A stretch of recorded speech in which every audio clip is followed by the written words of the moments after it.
All right, I've been wanting to do this one for a little bit. I got a bucket here. You can imagine, and want you to do at home, you can fill it with water, say like halfway. And what you could do is imagine, and then when you set up a golf club in your hand, you have a bucket of water. So if you do this, you would not slosh it. So you have a teeny bit of motion towards the target. Now there is ground pressure going into the leg. When you push back over, you'll see that the weight will go back to your right leg, and there's your bucket upright. Now, the thing that's cool about this is that your hands don't do anything. See? Now, from here, if all I did was rotate my body, then the weight would go left, and this would be more like when I'm hitting a 50-yard little wedge or so, or a 100-yard wedge, and I didn't really want to have any angles, see? So what people are missing, and that's why I wanted to make this video, is when I get here to the top, I'm going to plant my heel. When I plant my heel, that's going to give me now ground forces that's going to go from vertical force, right? So when I go, it's going to push me down a bit. That's going to bring my elbow down into my side. And then from here, I can kick up and I can hit it high if I want to hit a driver. I can go here and I could stay low and my pelvis could go around, creating more torque, and I could hit a fade if I want to. Or once I push the ground here, then my right foot can push, and that'll make the path go a little more to the right. Now, you don't have to think about all that. You could just literally take this bucket of water, and if you take the bucket of water back and just keep it level through, then you're going to be just fine. It'll be a nice little straight shot, not much power, okay? You go here, plant the foot, and then now you let it go, right? So you go here if you're going to hit a cut. Now watch what happens. My butt's going to go back around a bit more. Why? Because my path of my arms is going to be going more left, and I'll hit a little cut. Now, from here, if you drive your right foot first, you'll see that the bucket will go this way. So it's behind you. So watch what happens. Go to the top. See how my elbows and my arms are nice and soft and together. I push my left foot down, which gives me power here.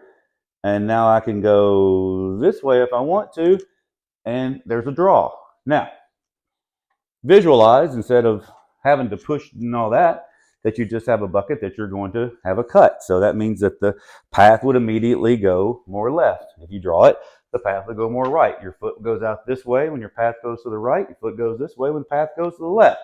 Not that really rocket scientist, but how are you going to do that? Well, you practice with a bucket.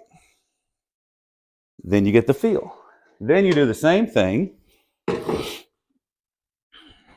with said golf club. Now that I've shown you this, you tell me if you see it. You'd see that I have a bucket in my hands. Weight goes left. Club face is square. Shaft is there. Here's my bucket. Seeing all my angles match and all that jazz.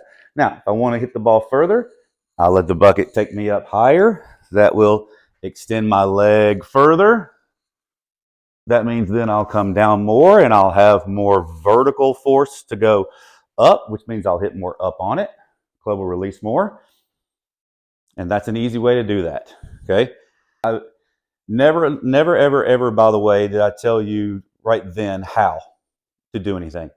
Your body doesn't understand it, okay? So I could have easily said you pronate your hand, your shoulder deviate, you make your left knee go into external rotation.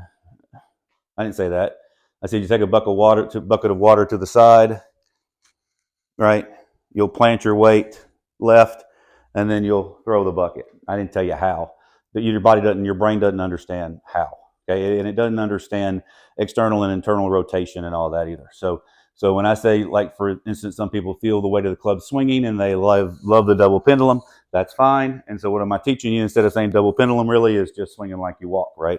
So these are all two totally different things. So not to confuse you, but if anybody's trying to teach you and they're teaching you in cues to say, move your shoulder, move your elbow, move your hand a certain way, you're never going to get better. Okay, that's not how it works. Also, I just saved you guys a whole bunch of money on the hack motion thing that costs like $1,000 to show you where your hands are. So when you do the bucket, your hands can't rotate and all that. So you could hear it go la as it goes through. It's cheap. Now, I learned this back in the day from the late Harvey Pinnock. So he was way before his time on, he didn't think anything, probably know anything about ground pressure or any of that kind of stuff. He just knew that if he moved a weight from side to side, that then he could then plant the foot and then you could throw it further. I mean, pretty fun, huh? So anyway, so I hope that helps. Come see me at Country Hills Golf Course in Hendersonville, Tennessee. Or for a Zoom golf lesson, you can email me at rkswingking@gmail.com. I really look forward to helping you guys with that, because what you guys think you're doing and doing are two different things. And like I said, I will cue you in movement that your brain and body understands for you to get better. All right, everybody have a great day.